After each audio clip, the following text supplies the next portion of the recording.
Valve finally broke the silence on the new Steam hardware lineup, and the headline is pretty simple. Steam Machine, Steam Frame, and the Steam Controller are still aiming for the first half of the year, but pricing and exact dates are not locked in yet, and they're probably getting delayed. Now here's the interesting part. Valve is actually being super transparent about this. They are pointing directly at memory and storage shortages and basically saying we can't announce a price we can't stand behind until the market calms down. Without further ado, let's jump in today's news.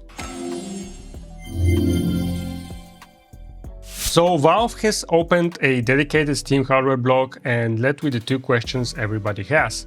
When is it launching and how much does it cost? The answer is they originally planned to share launch dates and prices by now, but the RAM and SSD shortages caused by the AI craze got worse, so they're revisiting shipping schedule and pricing, especially for Steam Machine and Steam Frame. And we're pretty much seeing why across the entire industry. One recent report cited that DRAM contract prices potentially jumped 90 to 95% in Q1 2026. It's just the AI and data center demand is too high for the supply to meet. SSD manufacturers have said their inventory is all bought up even through 2027. And there are some good news. China is ramping up production of DDR4 RAM and seriously undercutting competition, so we can only hope this will settle down some of the pricing of these components, but we just don't know. I actually really respect the honesty Valve is putting out here, so hardware launches, they live or die on pricing. And if Valve announces a number too early and too cheap, they either get roasted for raising the prices later or they ship it at a loss.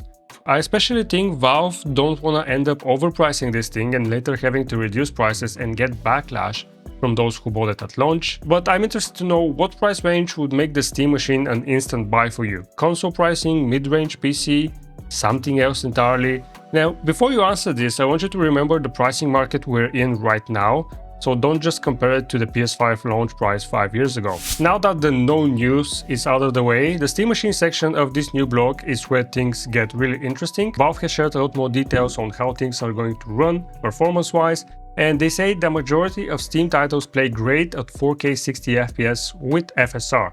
But they also admit some demanding games may need heavier upscaling, and it might be better to play at lower FPS with VRR to keep a cleaner internal resolution of 1080p. They also say that they are working on HDMI VRR. I had a video on this. The HDMI consortium is kind of making this messy. They're also working on improved upscaling, driver ray tracing optimization, and that pretty much reads like Valve knows exactly what the console PC expectations are. And if you're selling a living room box, consistency matters more than flexing a benchmark. So I would rather have a stable 40 or 60 with good frame pacing than a 4K 60 headline that falls apart in the worst case games. I'm also a bit worried about what with FSR means. FSR what? FSR balanced, FSR performance or ultra performance? Because games can look both good and very bad with FSR depending on the level of upscaling and what resolution you're upscaling from. Now this vagueness about it, I'm not a fan of it. It's a big contrast with the earlier transparency I talked about. So if you had to pick one, would you rather play at locked 40, locked 60 or VRR unlocked? Let me know in the comments below. Moving on to the part that's going to make a lot of PC gamers happy. Valve has confirmed the Steam Machine's SSD and RAM are user upgradable, so the SSD can either be NVMe 2230 or 2280, and the memory is DDR5 SODIMM slots. And this is the exact sweet spot. It's a console-like experience on the outside, but not locked down. If you buy the base model and upgrade storage later when prices cool off, that's a win for you. And let me know, would you actually upgrade RAM in a box like this? Or is storage the only thing you would mess with? From some of the earlier videos when they announced this in November, it kinda looked like you would have to take off the entire cooler inside to access the RAM, so it might not be that easy, but it should be upgradable.